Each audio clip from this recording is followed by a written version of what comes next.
I am going to explain the 32 marks of a Buddha. This explains what it means to be a great man in Buddhist culture. First, let's begin with a normal man. In order to reach the spiritual entity of a Buddha, he must follow these 32 steps. Number 1. On the sole of each of Buddha's feet and on the palm of each hand is the impression of a 1,000-spoked wheel. The cause is a Buddha's having always greeted and escorted his spiritual mentor and having had a selfless attitude of offering personal service to others. Number 2. The soles of a Buddha's feet are as smooth and level as the breast of a tortoise shell, so that his feet are always firmly planted. This mirrors his having been firm in his promise to live in accordance with the verbal and realized indications of the Dharma, and also his firmness in having safeguarded the 3 types of vowed restraints. These are A. The restraints for individual liberation, B. The restraints arising from being in a state of mental stability, and C. The restraints from being untainted. Number 3. The fingers and toes of a Buddha are connected with a web of white light. This feature arises from his having practiced the 4 ways that gather others under one's positive influence: being generous, speaking kindly, giving encouragement regarding the points of the Dharma, and setting oneself as an example by acting in accord with those points. Number 4. The skin of a Buddha, no matter how old he is, remains unwrinkled and as smooth as that of an infant nursing on his mother's milk. This reflects his having always been generous with nourishing food and drink. This sign is having tender hands and feet. Number 5. 7 parts of his body are rounded and slightly raised. These are the tops of each hand, foot, shoulder, and the back of his neck. The reason for this is his having given others not only physical nourishment, but also other outstanding objects for enjoyable use, such as best quality clothing and so on. Number 6. The fingers and toes are extremely long. This comes from his having saved the lives of animals about to be slaughtered. Number 7. A Buddha's heels jut out broadly from his feet. This is from his having compassionately gone out of his way with compassion to help others, save their lives, and make them comfortable. Number 8. The body of a Buddha is very straight and 7 cubits tall. A cubit is the distance from elbow to fingertip. Ordinary persons are usually 4 cubits tall. The cause of this extra height is his final and total ridding himself of the taking of any creature's life. Number 9. His elbows and kneecaps do not stand out. This is from the intensity of his practice in having perfected the 6 far-reaching attitudes of giving, ethical self-discipline, patience, joyful perseverance, mental stability, and discriminating awareness. Number 10. His bodily hair grows upwards, from his having engaged in constructive practices and having inspired others to do the same. Number 11. His calves are well-rounded, like the legs of an antelope. This comes from his admiration for and well-rounded mastery of medicine, astrology, arts, and crafts, and his having made use of these skills to benefit others. Number 12. The arms of a Buddha are extremely long. When he sits cross-legged with his elbows at his side, his hands cover his knees so that his fingers can touch his seat. This reflects his never having sent away beggars empty-handed. Number 13. His private organ is recessed and remains concealed. This comes from his having strictly kept his pledges of secrecy and having never revealed what was meant to be held confidentially.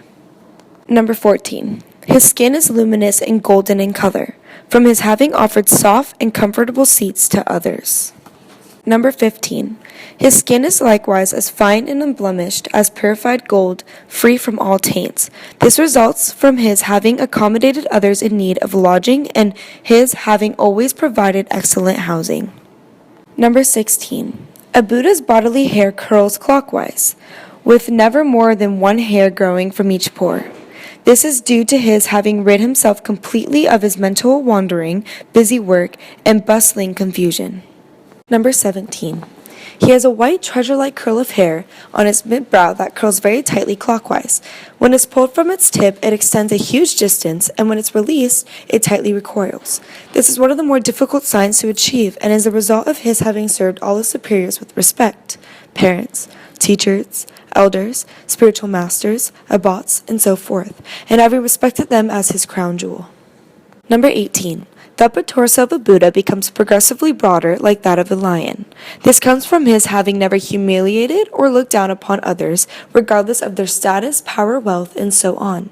It also results from his having never scolded others privately or in front of crowds, and having never belittled others' beliefs or religious traditions.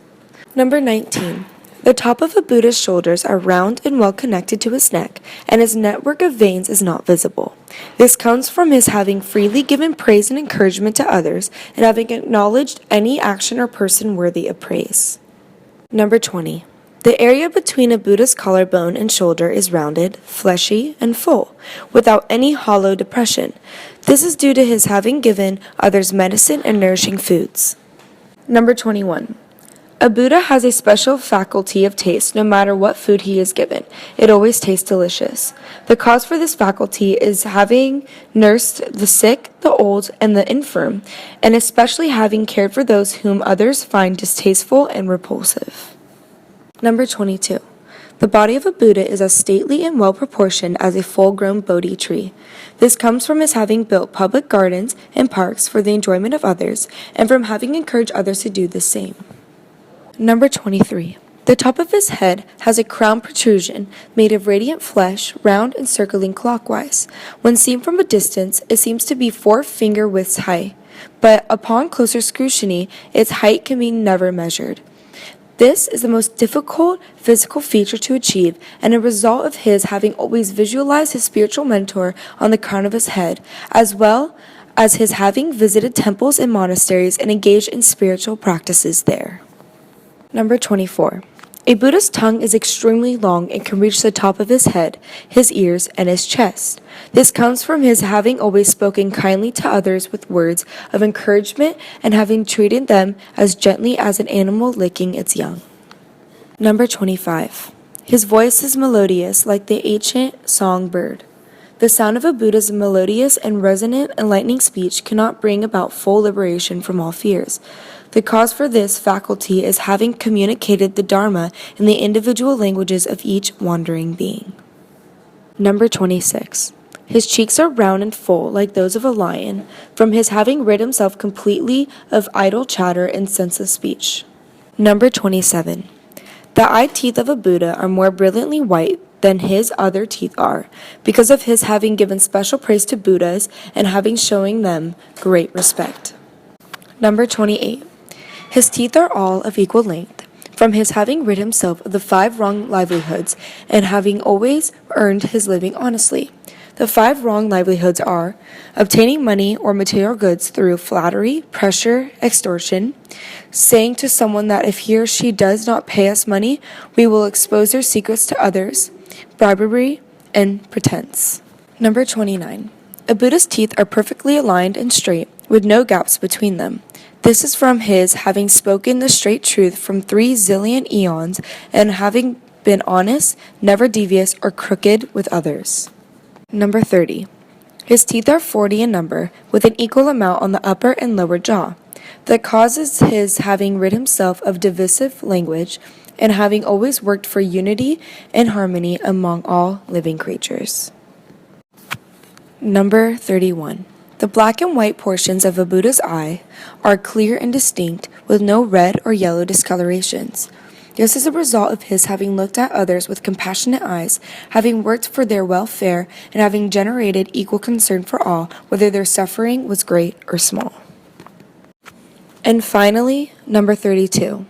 His eyelashes are beautiful and long, like those of a bull, with each hair distinct. This comes from his having regarded others without any attachment, hostility, or naivety, and his having striven to gain the full length of discriminating awareness to see the difference between what is correct and what is incorrect. These 32 marks prove that the Buddha is more than just a typical man. These marks represent the humility, generosity, and spirituality that the Buddha has within him.